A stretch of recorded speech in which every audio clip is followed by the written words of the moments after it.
Roukaya Kassenali, chargée de cours à l'université de Maurice et l'un des artisans de l'événement, rappelle que la désinformation est omniprésente.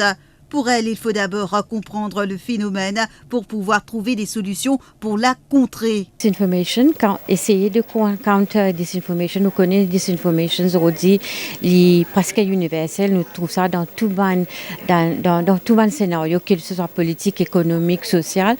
Alors il y a un phénomène qui nous besoin essayer de comprendre. Aujourd'hui, nous faisons ça un workshop là avec Australian High Commission pour comprendre un peu la situation dans le monde. Nous avons fait là une perspective de l'Afrique, le continent africain et australien.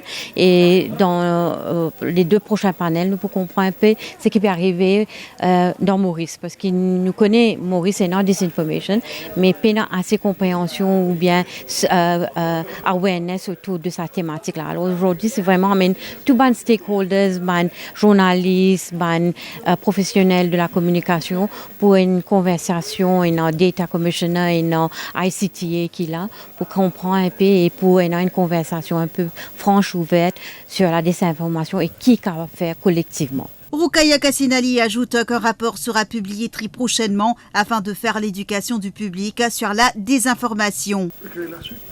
La suite, nous prenons un rapport qui peut sortir parce que l'idée, c'est vraiment vulgariser le concept de désinformation, faire comprendre, parce qu'il nous fait une dièse aujourd'hui, qui media literacy, data literacy, amène ça à un niveau, par exemple, en Afrique, nous amène ça dans l'école pour les enfants, parce que nous connaissons qui des informations fait à travers une plateforme, c'est-à-dire online, Facebook par exemple, et les autres. Et jeunes, c'est utilisateurs de cette technologie-là. C'est vraiment amener ça à un niveau de digital literacy, media literacy, pour que la désinformation soit comprise, mais aussi tackle, parce que c'est au niveau de l'individuel qui est très important. Il y a une dimension régulation. Nous faisons une cause ça aujourd'hui, mais nous avons une balance en termes de régulation, pas trop tigine. Chiara Shore, chargée d'affaires du Haut Commissariat australien, évoque les nombreux défis des journalistes à Maurice comme ailleurs.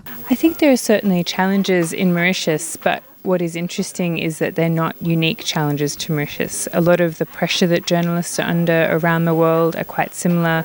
The pressure of deadlines, attracting audiences, and sometimes the lack of time to do the fact-checking. It's been really great to hear from all the participants today about the specific challenges they face, but also I think there is a commitment to working out how they can do things better, and we had the signing of the pledge at the end, which was a great symbolic gesture.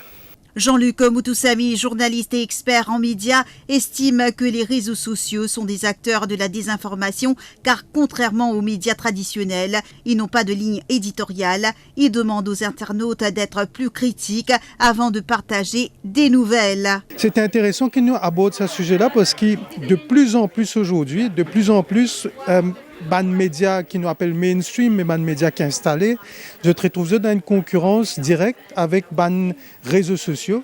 Et quand nous avons une concurrence directe avec ban réseaux sociaux, qui ont pena forcément un rédacteur en chef, pena la ligne éditoriale, c'est comme ça qu'ils facilement ban des informations traversées. Mais peut-être plus important là-dedans, c'est la population, ban du monde qui recevra ça que Dieu. Aujourd'hui, nous avons une population qui est éclairée, une population qui est éduquée, une cause media literacy, ça veut dire une population qui est capable, quand il y a quelque chose sur WhatsApp, il ne pas partager tout de suite. Quand il y a quelque chose sur Facebook, il ne pas partager tout de suite. Il commence à critiquer, il commence à poser des questions. Ça nous peine assez. Si désinformation peut faner dans Maurice, et il y a beaucoup de monde qui ont un agenda pour faire ça, désinformation-là faner, mais s'il y a beaucoup d'informations qui pas juste, qui partagent partout, c'est aussi parce que nous partageons, parce qu'il y a des humains, nous, Mauriciens, nous partageons autour de nous. Ça veut dire que nous besoin de discipline nous un peu, pose-nous une bonne question. Pour plus de vidéos, cliquez sur like, abonnez-vous en cliquant sur subscribe et activez la cloche de notification pour rester informé.